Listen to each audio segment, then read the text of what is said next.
조직화된 에너지들의 조화. 인간의 두뇌와 신경세포는 이해가 어려운 복잡한 기관이다. 적절하게 조절되고 지도를 받게 된다면 이 기능은 놀라운 성취를 이루어내지만 이것이 잘 되지 않는다면 정신병원에 입원한 환자의 경우처럼 괴상한 현상을 나타낼 수도 있다. 인간의 두뇌는 인간을 사고하게 만드는 에너지의 끊임없는 유입에 직접 접촉하는 기관이다. 두뇌는 이 에너지를 받아들여 체내에 섭취된 음식물로부터 생성된 에너지와 혼합하여 혈류와 신경계의 도움을 받아 몸 구석구석에 분배해준다. 이렇게 생명활동이 이루어지는 것이다.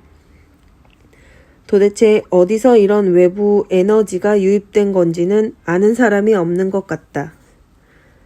우리가 아는 것은 단지 이러한 생명활동을 해야만 하고 그렇지 않으면 그것은 곧 죽음을 의미한다는 사실뿐이다. 아마도 이 에너지는 에테르라고 보는 것이 타당할 것이며 호흡을 함에 따라 공기 속에 산소를 함께 체내로 흘러 들여오는 것으로 보인다. 정상인이라면 누구나 화학 창고를 지니고 있으며 이러한 화학 물질은 호흡, 흡수, 체내로 들어온 음식물의 혼합과 분해 작용을 통해 영양소가 필요한 곳으로 운반, 분배될 수 있도록 하는 작용을 한다. 수많은 실험을 통해 인간과 동물들은 음식물을 분배하는 과정과 신체에 흡수 가능한 요소로 변환시키는 과정에 마음의 작용이 매우 중요한 역할을 한다는 사실을 알아냈다. 불안, 초조, 흥분, 공포 등은 소화작용을 방해하고 극단의 경우에는 모든 생리 작동을 멈춰 질병이나 죽음에 이르게까지 한다. 이런 사실로 미루어 마음이 음식물의 소화와 분배라는 화학 반응에 관여한다는 것은 거의 확실하다.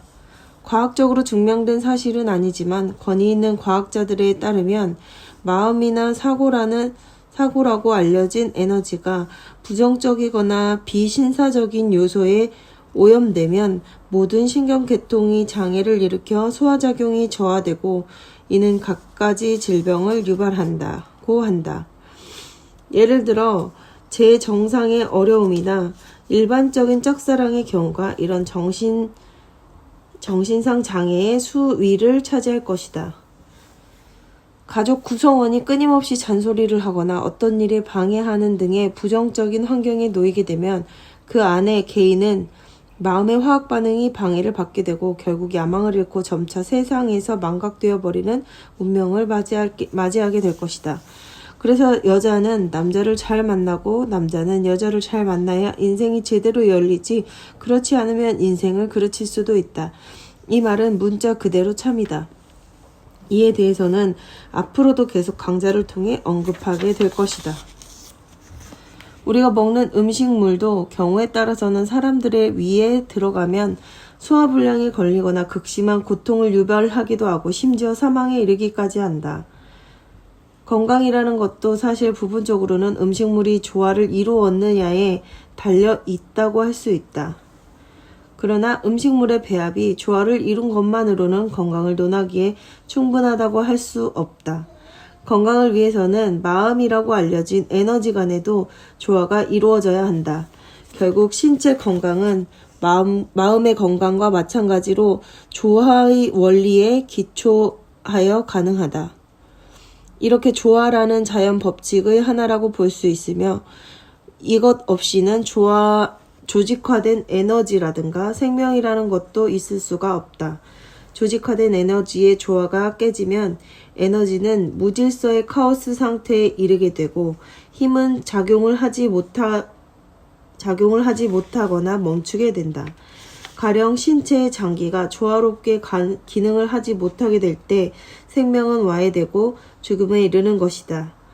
조화는 또한 마스터마인드로 내가 명명한 마음의 화학작용 원리가 제대로 적용되는 중심축이다. 그러므로 이 조화가 깨지게 되면 이는 곧 개개인들의 마음이 서로 협력하여 생성된 그룹의 힘이 파괴되는 것을 의미한다. 나는 틈이 날 때마다 앞의 원리를 반복하였다. 그 이유는 여러 번에 걸친 강조를 통해 여러분이 이 원리를 이해하고 적용하기를 바라기 때문이다.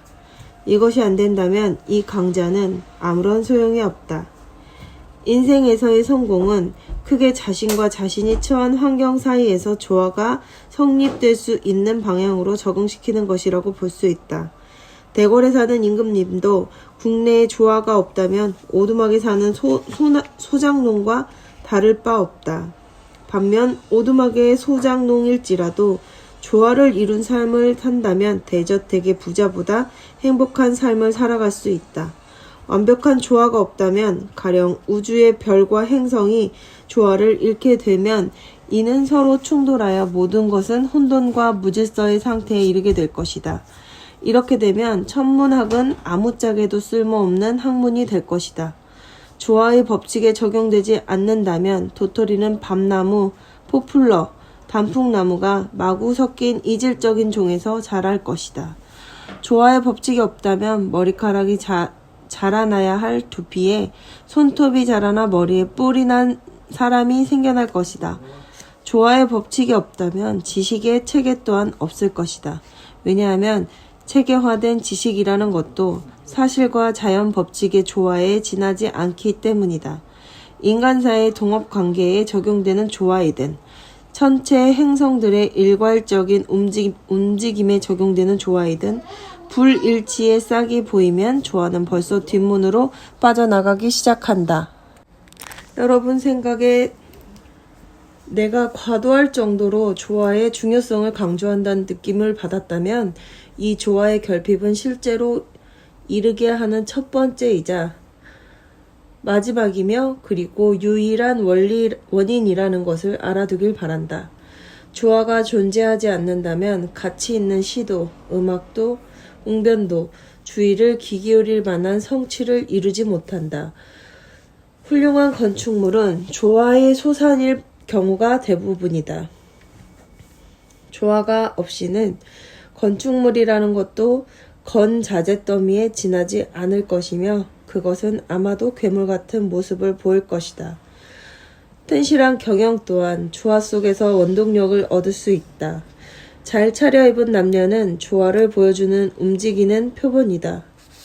세상사에 이처럼 조화로 이루어지는 일이 많은데 지각이 있는 사람이라면 이 조화와 인생의 명확한 목표를 따로 떼어놓고 생각할 수는 없다. 목표에서 제일 중요한 기반이 되는 조화를 빠뜨리는 것은 곧 명확한 목표가 없는 것과 같다고 할 수 있다.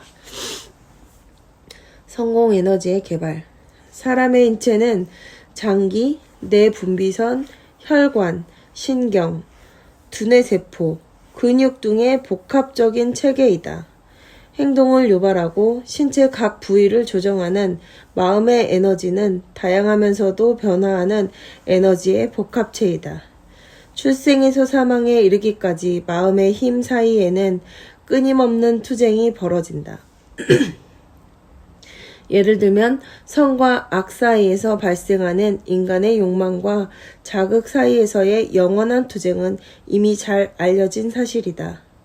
사람은 누구나 두 가지 이상의 복합적인 마음의 힘이나 성격을 지니고 있는데 한 사람 안에 6가지 서로 다른 성격이 발견되기도 한다.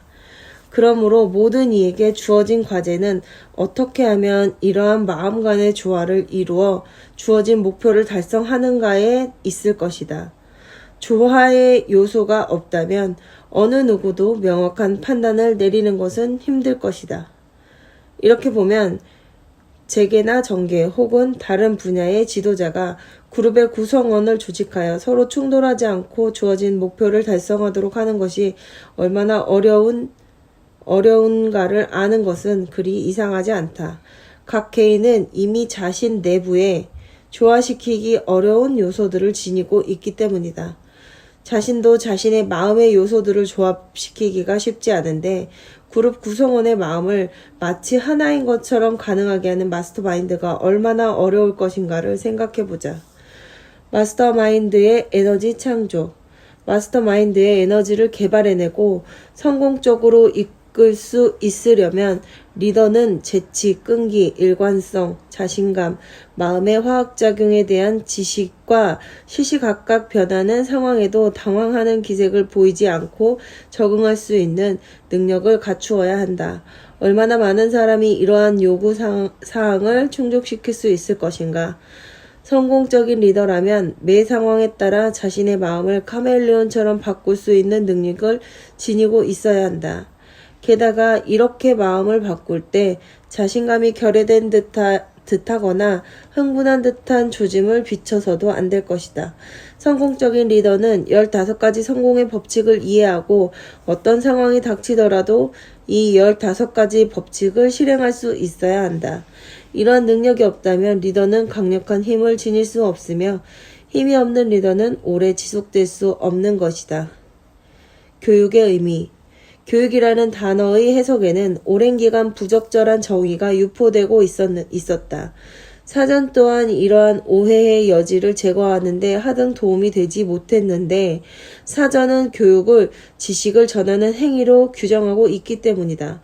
교육하다라는 단어의 어원은 라틴어인 educo에 있다. 그 의미는 내부로부터 개발해낸다 라는 뜻이다. 따라서 끌어내다, 이끌어내다, 추출하다, 잘하다 등의 의미를 지닌다. 자연은 어떤 존재이든 게으른 것을 가장 싫어한다. 자연은 사용되고 있는 존재에게만 지속적인 생명을 선사한다. 팔이나 혹은 신체 다른 부위를 묶어서 사용하지 않으면 그 부분은 퇴화되고 곧 활동을 멈출 것이다.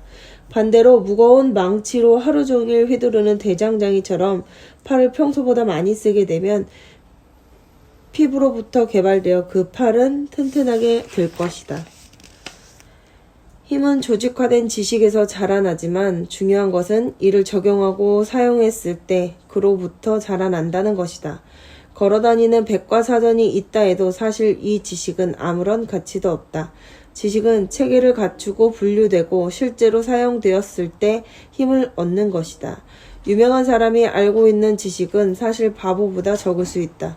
다만 전자의 경우 그들이 가지고 있는 지식을 사용하고 후자는 아무런 적용도 하지 않는다는 차이가 있을 뿐이다.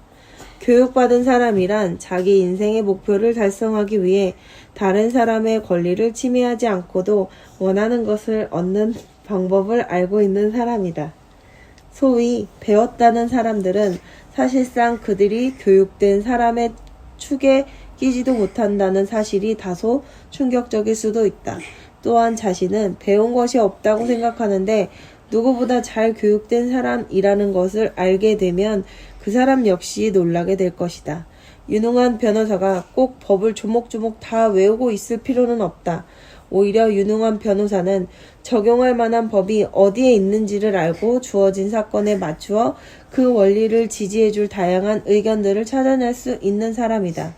다시 말하자면 유능한 변호사는 그가 원할 때 원하는 조항을 어디서 발견할 수 있는지 아는 사람인 것이다. 동일한 원리가 기업과 경영에도 적용된다.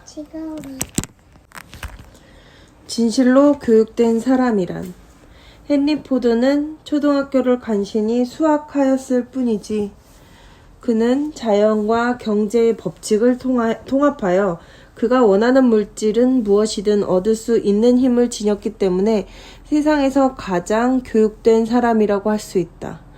세계대전 중에 포드는 시카고 트리뷴을 상대로 소송을 낸 적이 있다.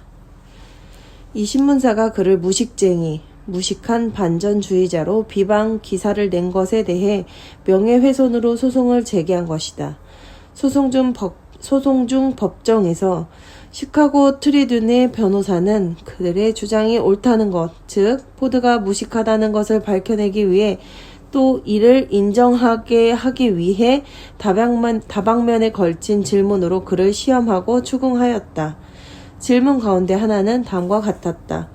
1776년 식민지인 미국의 반란을 진압하기 위해 영국에서 파병한 병사의 숫자는 몇 명이었습니까? 이 질문에 포드는 약간의 미소를 지으며 다음과 같이 대답하였다. 글쎄요, 영국에서 얼마나 파병했는지는 모르겠소만 무사히 귀국한 사람 숫자보다는 많았다고 들었소. 그 대답을 듣고 배심원, 방청객을 비롯한 온 법정, 심지어는 질문을 한 변호사까지도 웃고 말았다. 이와 같은 질문 공세가 1시간여 계속되었고 포드는 계속해서 침묵을 유지하였다. 어쨌든 그는 이 똑똑한 변호사 양반이 지칠 때까지 떠들도록 내버려 두었다가 특별히 무례하고 불쾌한 질문에 닥쳐서는 몸을 고추 세우고 신문하는 변호사를 손가락으로 가리키며 대답하였다. 만약 내가 방금 당신이 한 바보 같은 질문과 또 지금까지 당신이 했던 그 질문에 대답하고자 마음만 먹었다면 내 사무실 책상에 있는 전자 버튼을 누르기만 하면 그 모든 질문에 대답하고 당신도 대답하지 못할 질문이나 질문도 못한 질문에 모조리 답할 수 있는 사람이 달려올 것이오. 나는 내가 부르면 달려와 이 모든 것을 대답해줄 사람이 있는데 굳이 이런 쓸모없는 질문에 대답하기 위해 내 시간을 쏟아야 하는 이유가 뭔지 한번 드러나 봅시다. 앞의 대답은 내 기억에서 나온 것이지만 포드가 하고자 했던 대략적인 의미는 아마 정확히 전달하고 있을 것이다. 순간 법정에는 침묵이 감돌았다. 신문에 열중이었던 변호사는 입이 벌어지면서 눈이 휘둥그레졌고 판사는 몸을 기울여 포드를 내려다보았으며 배심원들은 무슨 폭발 소리라도 들은 것처럼 깨어나 두리번거렸다. 당시 법정에 있었던 저명한 성직자는 후에 그때를 회고하면서 마치 예수가 진리란 무엇인가? 라는 질문에 대답했던 그 유명한 답변을 연상시켰다고 한다. 포드의 발언은 신문자를 얼어붙게 하기에 충분하였다. 그 발언이 있기 전까지는 변호사는 여러 가지 상식에 관한 질문을 하고 포드의 무식을 가능한 많이 드러내기 위해 여러 분야에서 끌어모은 잡다한 내용들로 신문을 하면서 즐거운 시간을 보내고 있었다. 그러나 포드의 발언으로 더 이상 그런 무의미한 놀이는 끝이 나고 만 것이다. 이 사례로부터 진정한 교육이란 마음의 개발을 의미하는 단지 지식을 수집하고 분류하는 것을 의미하는 것이 아니라는 사실을 증명하였다. 포드는 아마도 미 연방 모든 주의 중심지 그리고 그 주의 주도를 외우지는 못하지만 그의 자본을 모아서 미국 내 모든 주의 수많은 바퀴를 돌아가게 할 수는 있었다. 교육이란 동료의 권리를 해치지 않고 자신이 원할 때 모든 것을 얻게 하는 힘으로 구성된다. 포드는 이러한 정의를 꿰뚫고 있었다. 나는 그런 의미를 좀 더 명백히 밝혀두고자 포드의 강단 명료한 철학과 관련한 사건을 전술하였다. 이론상 포드가 개인적으로 대답할 수 없는 질문들로 그를 곤란하게 할 수 있는 소위 배운 사람들이 많았을 것이다.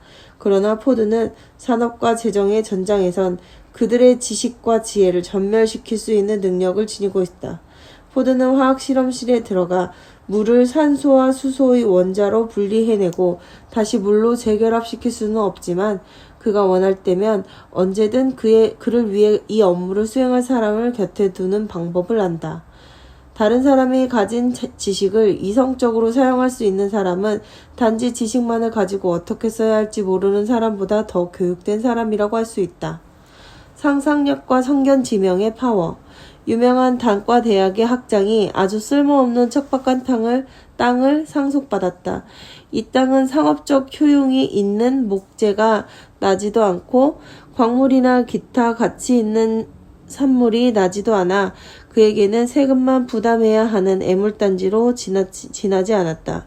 그때 주에서는 이 땅을 가로지르는 고속도로를 개설하였고 마침 차를 몰고 이 도로를 지나던 한 사람이 교육이 덜 된 사방을 둘러보며 이 땅이 경관이 뛰어난 그 산꼭대기에 있는 것을 주의 깊게 살펴보았다.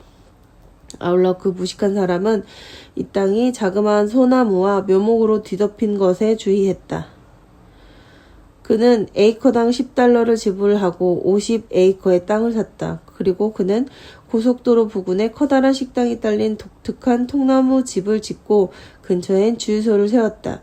그는 도로를 따라 10여 채의 통나무 집, 지어 1박으로 3달러를 받고 빌려주었다. 식당, 주유소와 통나무집으로 그는 첫 해에 15,000달러를 벌어들일 수 있었다. 이듬해 그는 50여 채의 통나무집을 더 지어 이 집은 방이 3칸씩 있는 형태였고 인근 주민들에게 여름 별장을 세를 주어 여름 한철에만 150달러를 받았다. 건축에 필요한 자재 구입에 그는 돈 한 푼 들일 필요가 없었는데 그것은 그 땅에 널려있는 목재를 재료로 썼기 때문이다. 대부분 사람들은 가공되지 않고 날로 지은 건물의 매력을 느끼지 못하지만 그는 이러한 재료를 이용함으로써 독특하고 이색적인 외관의 통나무 방갈로를 지어 따로 광고할 필요가 없었다. 그는 통나무집에서 5마일 이내에 150에이커에 달하는 버려진 농가를 에이커당 25달러에 사들였다. 땅 주인은 이 가격이 너무 터무니없이 높게 매겨졌다고 기뻐했다. 그는 이곳의 길이 100피트의 댐을 만들어 물줄기를 모아 15에이커의 땅에 이르는 호수를 만들었다. 호수는 물고기로 채워져 여름을 호수가에서 보내고 싶어하는 사람에게 팔았다. 이처럼 단순한 토지 이용 개발을 통해 벌어들인 순이익은 25,000달러가 넘었으며 모든 작업에 걸린 시간은 단지 여름 한철이었다. 상상력과 성견지명을 갖춘 이 사람은 기존 사전에 진부한 해석에 따르면 교육된 사람이 아니다. 어떤 사람이 교육된 사람이 되고 강력한 힘을 지니게 된다는 것은 조직화된 지식의 사용을 통해 비로소 가능함을 기억하도록 하자. 여기에 언급된 용도 변경에 대해 덧붙이자면 아무짝에도 쓸모없는 부지 50에이커를 500달러에 팔고서 후에 대학 학장은 다음과 같이 고백하였다. 생각해 보시오. 우리 대부분이 무식하다고 부르는 바로 그 사람이 그의 무식과 50에이커의 쓸모없는 땅을 결합시켜 소위 교육받았다는 내가 5년을 벌어도 못 번 돈을 1년 만에 벌었다는 사실이 무엇을 의미하는지. 미국은 앞에 묘사된 것과 마찬가지로 아이디어를 이용만 하면 어디에서고 기회가 있는 나라이다.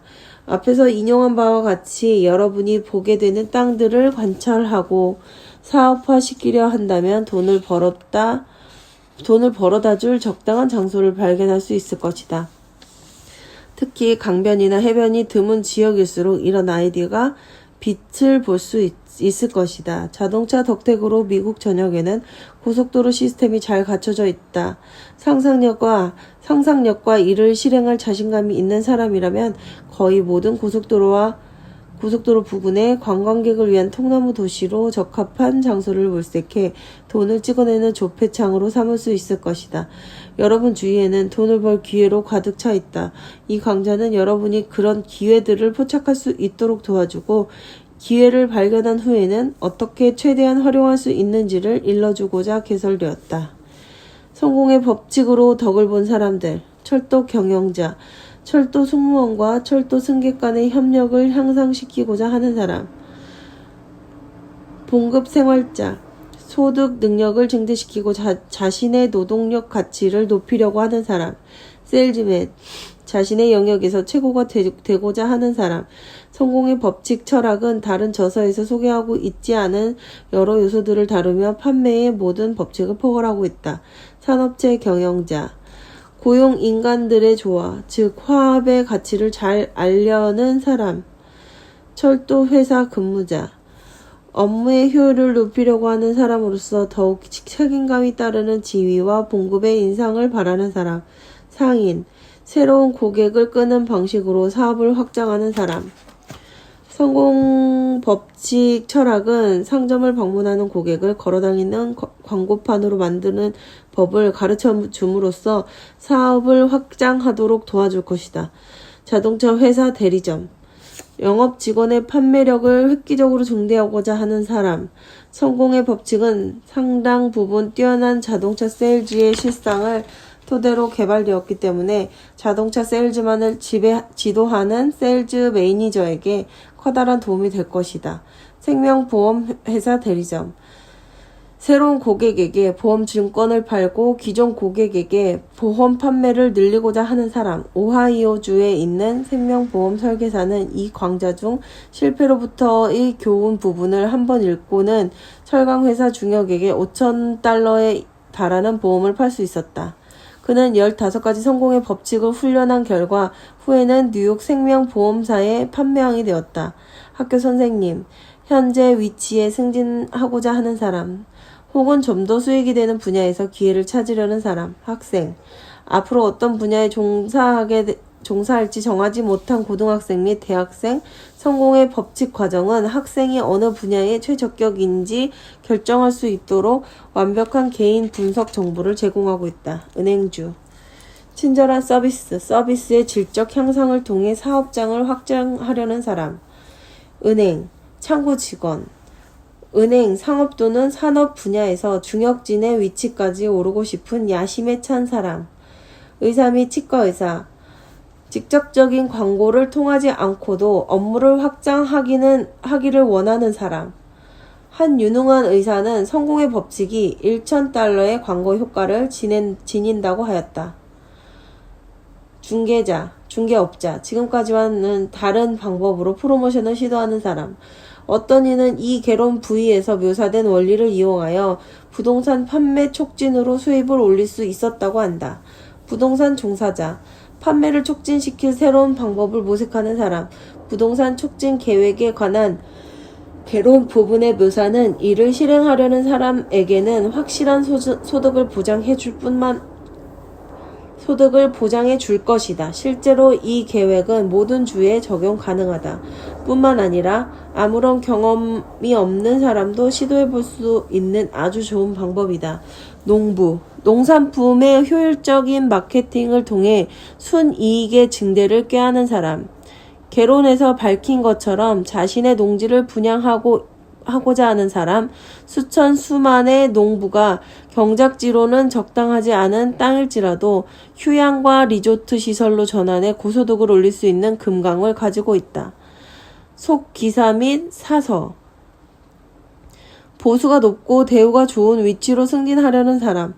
성공의 법칙은 서비스 분야에 관한 한 최고의 강좌라고 할 수 있다. 인쇄업자, 사업을 확장하고 종업원과의 협동력 향상으로 효율적 생산을 꾀하려는 사람. 일용직 종사자, 좀 더 많은 권한과 책임이 따르는 위치와 보수의 증대를 원하는 사람. 변호사, 윤리적이고 위험 있는 방법으로 고객을 끌고자 하는 사람. 이를 통해 법적 자문 서비스를 원하는 사람을 더욱 유치할 수 있을 것이다.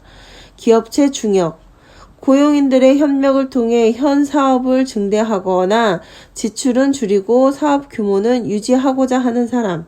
세탁소 주인, 배달업자나 고객을 대면하는 종업원에게 정중하고 효율적인 서비스 교육을 시켜 사업을 확장하고자 하는 사람.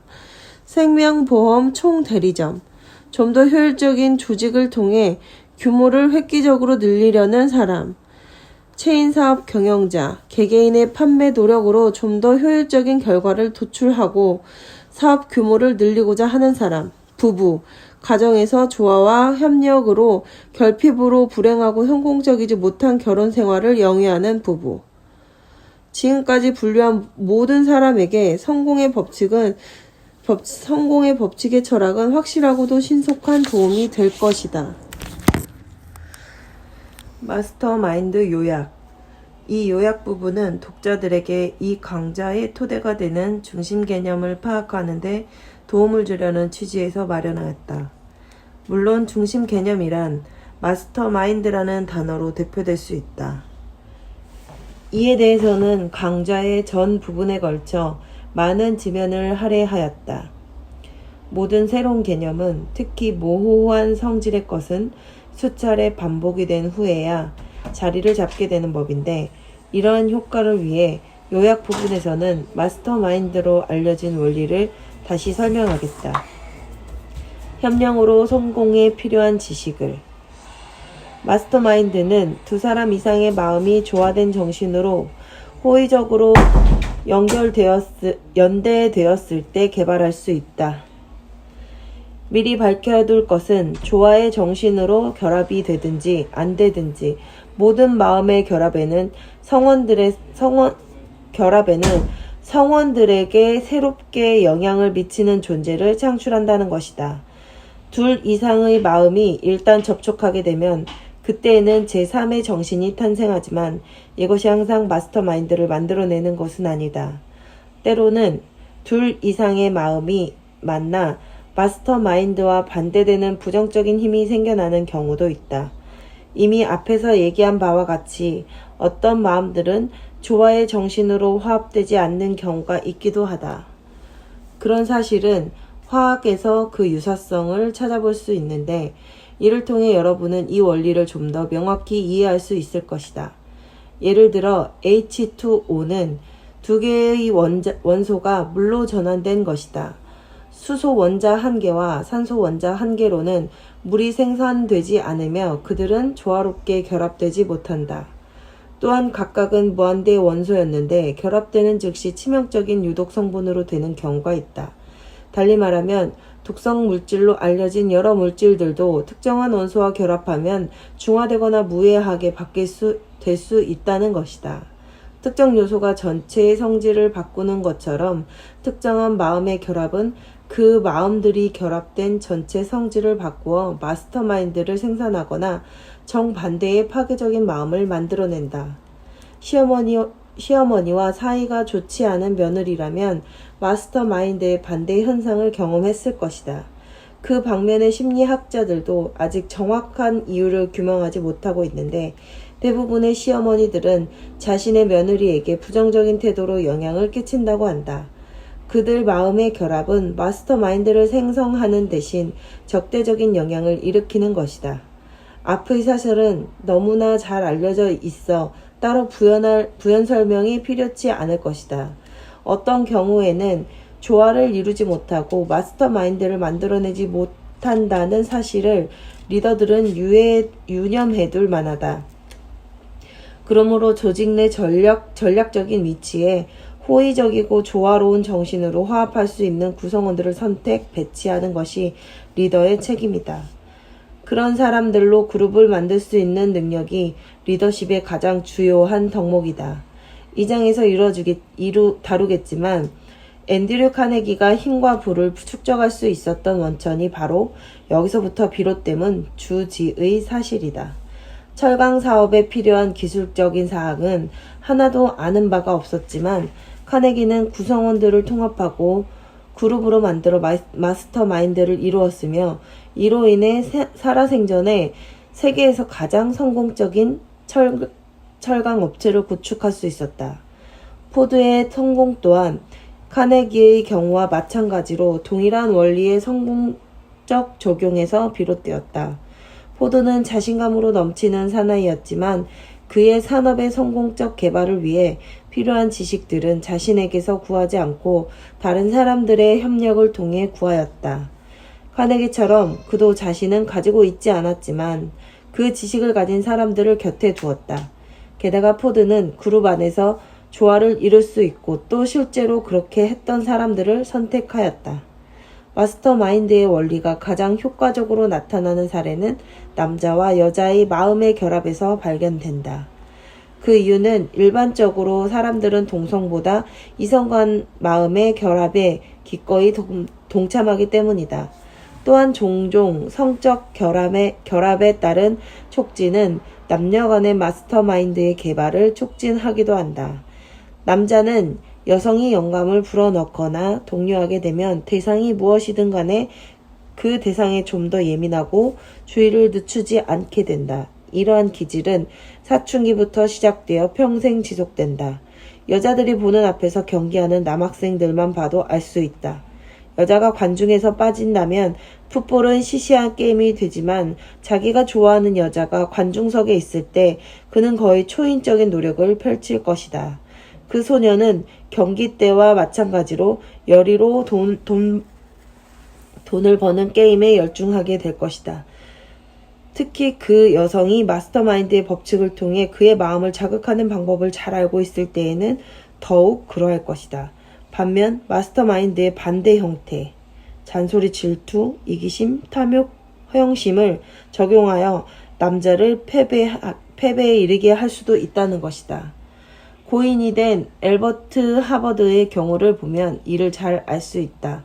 그는 첫 번째 부인과 불화하여 개선의 여지가 없자 여론의 질타를 무릅쓰고 이혼하였다. 후에 맞이한 여인은 그에게 많은 영감을 주었다. 사실 누구나 그와 같이 여론을 무시할 수 있는 용기가 있는 것은 아니지만 결국 어떤 행동이 모두를 위해서 현명하겠는가? 가장 중요한 것은 성공하는 것. 성공으로 이르는 길에는 목표를 달성하기 위해 반드시 제거해야 할 장애물들이 있다. 그 가운데 하나가 조화를 이루지 못하는 불운한 결합일 것이다. 그러한 경우에는 그 결합은 깨져야만 할 것이고 그렇지 않으면 종국에는 패배에 이르게 되고 말 것이다. 인간의 6가지 두려움을 정복한 사람은 적대적인 결합으로 성공에 지장을 초래하고 있다면 관습에 얽매이지 않고 과감한 조치를 취해야 하는데 망설임이 없을 것이다. 경제적 결합이든 사회적 결합이든 불협화음 때문에 실패를 하거나 쓸모없이 되느니 비난에 직면하는 것이 100배, 1000배 나은 일이다.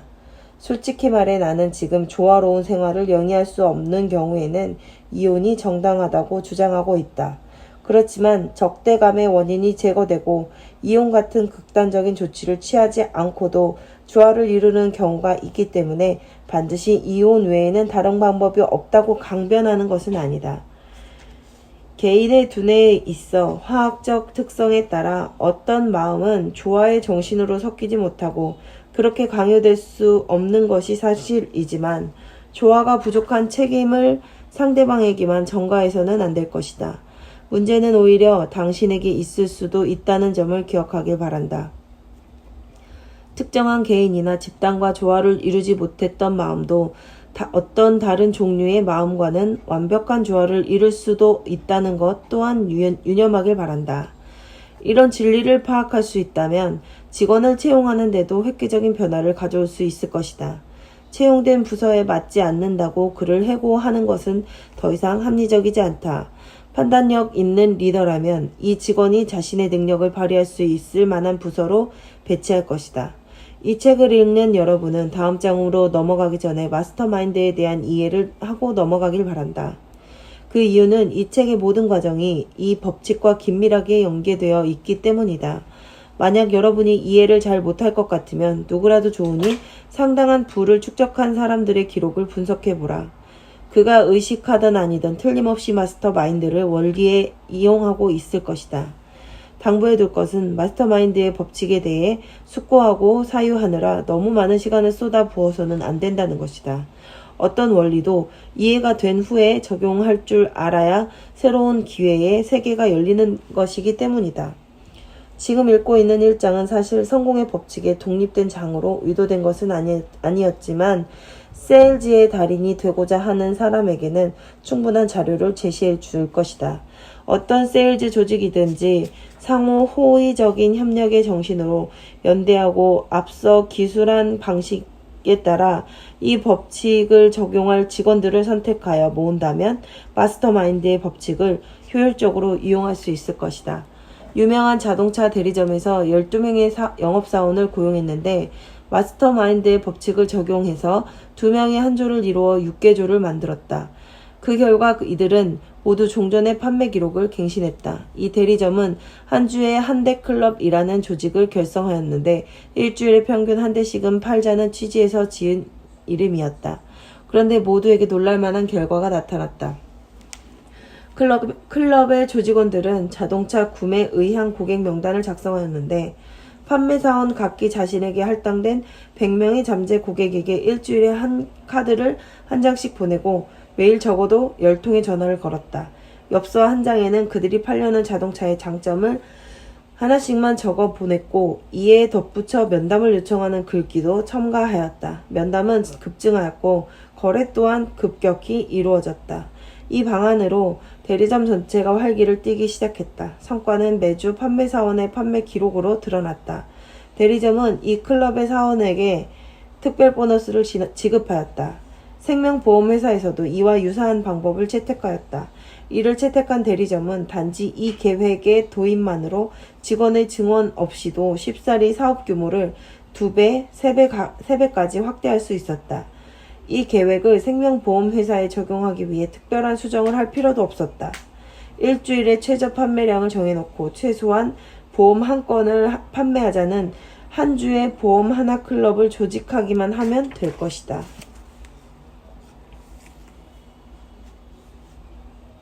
실제로 효과가 있는가는 중요. 이 장을 끝내고 그 장의 원칙인 명확한 중점 목표를 활용하는 법을 터득한 사람이라면 여기에서 설명된 계획을 더 효과적으로 활용할 수 있을 것이다. 한 가지 당부하고 싶은 것은 지금 설명하는 일장은 단지 개론에 불과하므로 성공의 법칙을 최소한 5번까지 읽지 않았다면 이 장의 원리를 성급히 적용하는 것을 삼가달라는 것이다. 또한 개론을 따로 작성한 주된 목적은 전체 강좌가 기반으로 삼고 있는 몇 가지 기본 원리들에 대해 짚고 넘어가기 위해서이다. 앞에서 잠시 언급한 원리들은 각 장에서 어떻게 적용될 수 있는지 다루고 있으므로 그때 참조하길 바란다. 어떤 이론이나 법칙 혹은 원리를 막론하고 그 최종적 효과는 실제적으로 효과를 내는가에 달려있다. 마스터 마인드의 법칙은 실제 효과를 나타내고 있으므로 견고한 이론으로 증명되고 있다. 이를 이해하였다면 여러분은 이제 2장으로 넘어갈 준비가 된 것이다. 2장에서 여러분은 1장에서 밝힌 원리들의 적용을 더 깊이 살펴볼 수 있을 것이다. 앞의 표에서 분석한 10명은 세계적으로 널리 알려진 인물이다. 그중 8명은 성공한 인물로 인식되는 반면 2명은 실패자로 간주되고 있다. 그 2명은 제시 제임스와 나폴레옹 보나파르트이다. 그들은 비교를 위해 실렸다. 두 명이 0점을 받은 항목을 보게 되면 그들이 실패한 원인을 알게 될 것이다. 15가지 법칙 가운데 한 법칙이라도 0이 있으면 아무리 다른 법칙에서 높은 점수를 획득하였다 해도 바로 실패를 의미한다. 성공을 거둔 사람들은 명확한 중점 목표 항목에서 모두 100점을 받은 것에 주목하기 바란다. 이는 어느 분야를 막론하고 성공을 위한 필수 조건이며 여기에는 예외가 없다. 자신이 아는 사람 가운데 성공한 5명, 실패한 5명 등 총 10명을 선택해 분석해 보는 것도 좋을 것이다. 자신을 평가하고 약점이 무엇인지 살펴보도록 하라. 강좌를 진행한 후 저자와의 대화. 6가지 치명적인 적. 사람은 누구나 두려워하는 것이 있게 마련이다.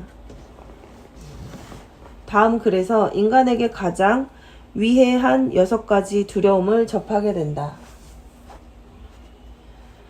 인생에서 위협을 이루려 한다면 이것들은 극복되어야 할 것이다. 여러분은 이 6가지 두려움 가운데 어떤 것으로부터 괴롭힘을 당하고 있는지 판단해보라. 그리고 더 중요한 것은 어떻게 이를 극복할 것인지를 아는 일이다. 이 글은 여러분에게 가장 치명적인 적으로부터 벗어나길 바라는 마음에서 마련되었다. 보이지 않는 곳에 자리 잡고 있는 6가지 두려움을 살펴보는 기회가 되길 바란다. 사람들은 눈에 보이지 않는 두려움을 1~2가지 정도는 가지고 있다.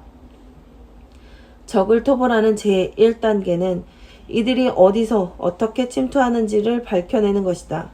이들은 2가지 경로를 통해 여러분에게 침투하였다. 하나는 신체적인 유전에서 찾아볼 수 있다. 이는 다윈이 잘 밝혀냈다. 다음으로는 사회적 유전으로 들 수 있으며 이는 과거로부터 한 세대에서 다음 세대로 전해져 내려온 것으로서 두려움과 미신 그리고 각종 사상이 이에 해당한다. 먼저 물리적 요인이 6가지 두려움의 발생에 어떻게 작용하는가에 대해 살펴보도록 하자. 자연의 세계는 냉정하다. 단세포에서 고등세포에 이르기까지 자연에는 강자가 약자를 포식하는 적자생존의 법칙이 적용된다. 물고기는 곤충과 벌레를 잡아먹고 새는 물고기를, 먹이사슬의 상단에 있는 동물은 다시 물고기를, 이렇게 계속해서 인간에게까지 이르게 된다. 인간은 모든 동식물을 먹을 뿐 아니라 같은 사람도 먹어치운다. 진화라는 것은 사실 강자가 약자를 잡아먹는 잔인한 기록이다. 이러하니 약자가 강자에 대한 두려움을 갖는 것도 자연스러운 일이라 하겠다. 이 두려움의 의식은 모든 생물들이 타고나는 것, 바로 내재된 것이라고 봐야 할 것이다. 물리적 유전에서 기인한 두려움의 본능에 대해 살펴보았다. 그러면 이제 사회적 유전으로부터 두려움을 살펴보고 그것이 어떻게 우리 내부에 침투했는지 밝혀보자. 사회적 유전은 우리가 가르침을 받은 모든 것, 다른 존재와의 경험이나 관찰을 통해 배운 모든 것을 가리킨다. 고정관념과 편견은 잠시 접어두고 다음에 6가지 두려움을 하나하나 살펴보도록 하자. 가난에 대한 두려움. 인간의 최대적인 이 두려움에 대해 밝히려면 용기가 필요하다. 그런데 이 진실을 들어주는 데는 더 큰 용기가 필요하다. 가난에 대한 두려움은 인간이 동료인 인간을 경제적으로 포식하는 데서 비롯되었다. 본능은 있으나 생각하는 능력이 없는 동물은 서로 물리적인 포식, 즉 신체적으로 잡아먹는다.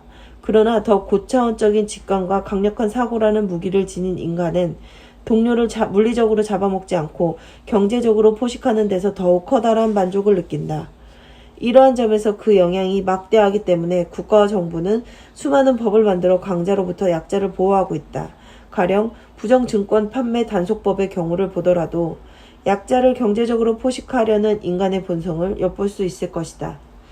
늙음에 대한 두려움. 이 두려움에는 크게 2가지 요인이 작용한다. 첫째로 노령에 빈곤이 겹치게 될지도 모른다는 생각에서 비롯된 것이다. 둘째로는 불과 유황의 지옥이라는 말에서 알 수 있듯이 현세보다 끔찍한 세상이 있다는 종교적 믿음에서 비롯되었다. 건강 상실에 대한 두려움. 이 두려움은 물리적, 사회적 유전 모두로부터 발생된다.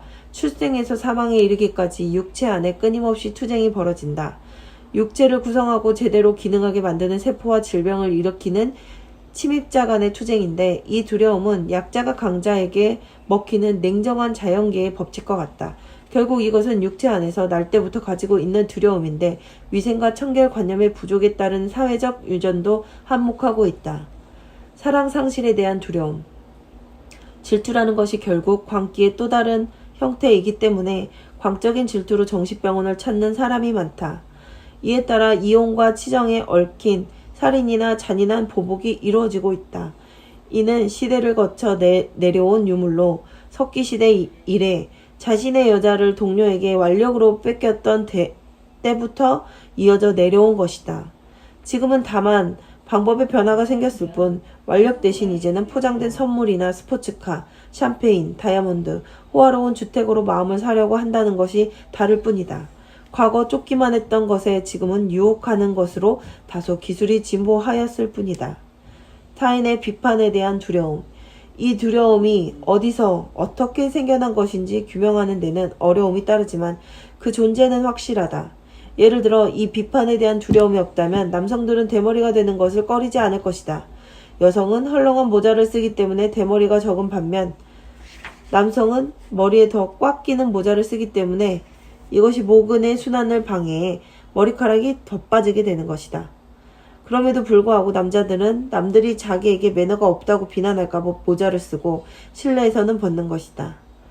의상업계에서는 이러한 두려움을 상업적으로 이용한다. 시즌마다 유행이 바뀌는 것은 의료업계 종사자들이 새로운 유행을 만드는 결과이다. 이는 사람들이 다른 사람이 입고 있는 옷보다 철이 뒤떨어진 유행의 옷을 입을 만한 용기가 없다는 것을 잘 알고 있기 때문이다. 만약 이에 대해 고개를 갸웃거린다면 남성들이여 올해 유행하는 힙합 바지 대신 예전에 유행했던 양복 바지를 입고 거리를 걸어보라. 혹은 여성들이여 작년에 유행했던 모자를 쓰고 거리를 걸어보라. 만약 여러분이 어색하고 불편하다고 느낀다면 그것은 바로 눈에 보이지 않는 적, 비난에 대한 두려움 때문이다. 죽음에 대한 두려움. 마지막으로 거론할 두려움은 인간들의 가장 두려워하는 것이다. 수천 년 동안 인간은 계속해서 해답 없는 질문을 던져왔다. 그것은 도대체 나는 어디에서부터 어디로 가는가? 이다. 문명이 아무리 발달해도 이 영원한 난제 앞에 내놓은 대답에는 별다른 변화가 없다.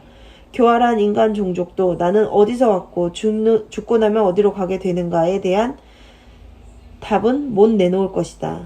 지도자들은 나에게 오라. 그러면 사후에는 천국에 가게 될 것이다. 라고 말한다.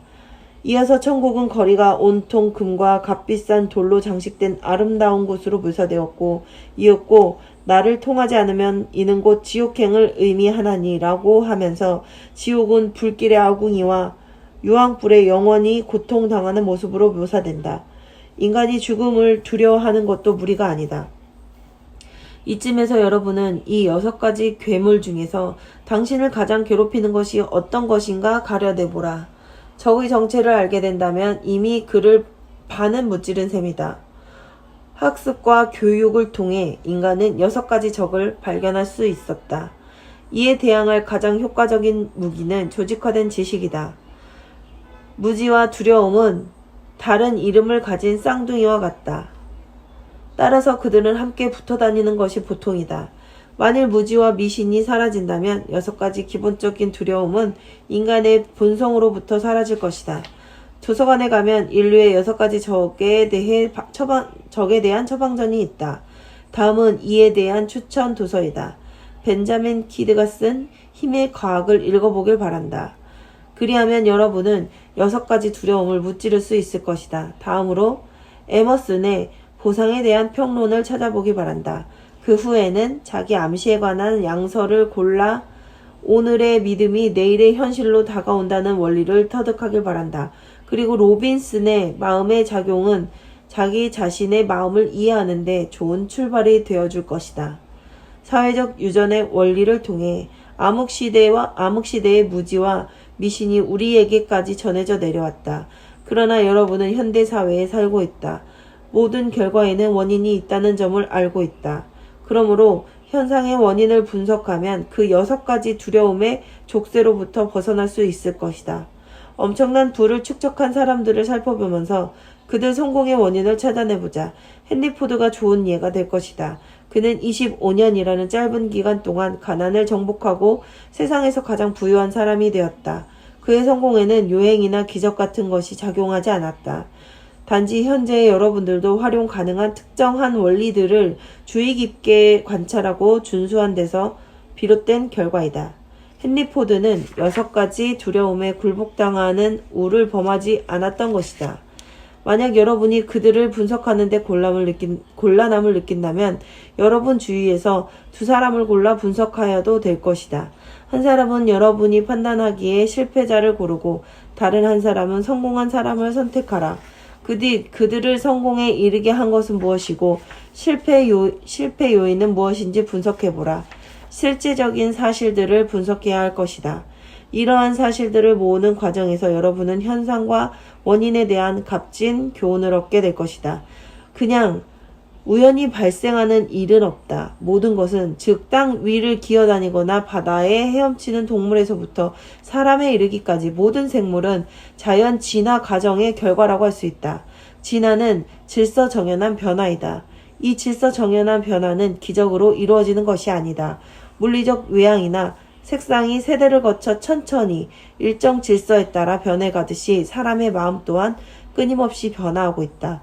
바로 이 점에서 발전에 대한 희망을 발견할 수 있다. 여러분은 여러분 마음을 단기간에 변화시킬 능력을 지니고 있다. 자기 암시가 적절히 실행된다면 1개월 안에 여러분은 6가지 두려움을 당신 앞에 무릎 꿇릴 수 있을 것이다. 1년간 지속적인 노력을 기울인다면 이 모든 적을 다시는 일어서지 못하도록 코너에 몰 수도 있을 것이다. 오늘 당신의 마음을 지배하고 있는 생각이 당신의 생각을 결정한다. 6가지 두려움을 물리칠 결단을 하면 이 싸움은 이미 반은 이겨놓은 것과 다름없다. 이러한 생각을 가지고 적들을 눈 밖으로 몰아내 여러분 마음속에 발붙일 곳이 없을 때까지 서서히 압박해야 할 것이다. 강력한 사람은 아무것도 두려워하지 않는다. 심지어 신조차도. 강력한 사람은 신을 두려워하지 않고 사랑한다. 힘은 두려움에서 생겨날 수 없는 것이다. 두려움에서 비롯된 힘은 결국 붕괴되고 말 것이다. 이 위대한 원리를 마음속에 새겨두어라. 그러면 당신은 직위 및 지위가 낮아서 당신에게 복종할 사람들의 두려움을 기반으로 힘을 쌓으려 하지 않아도 될 것이다. 인간은 행위를 위한 영과 육의 결합체. 확고한 결의와 대담한 환상의 날개로 겁없이 솟아오르고 두려움 없이 돌파, 평화를 추구하는 깊은 고통과 감성과 영혼의 기쁨을 맛본다. 인간은 비굴함과 고민 속에서 태어나 두려움의 오물 위에서 뒹굴며 부스럭거림에 움츠리고 반딧불에 놀란다. 육감적인 사랑은 알고 있어. 그때가 그의 허송세월 중 가장 축복된 날. 죽음의 차가운 손에 다가오는데도 질병은 싫어하되 치료 또한 두렵다. 한 사람은 지금부터 있을 사람이고 다른 쪽은 악이 지금까지 만든 사람이다. 셜리.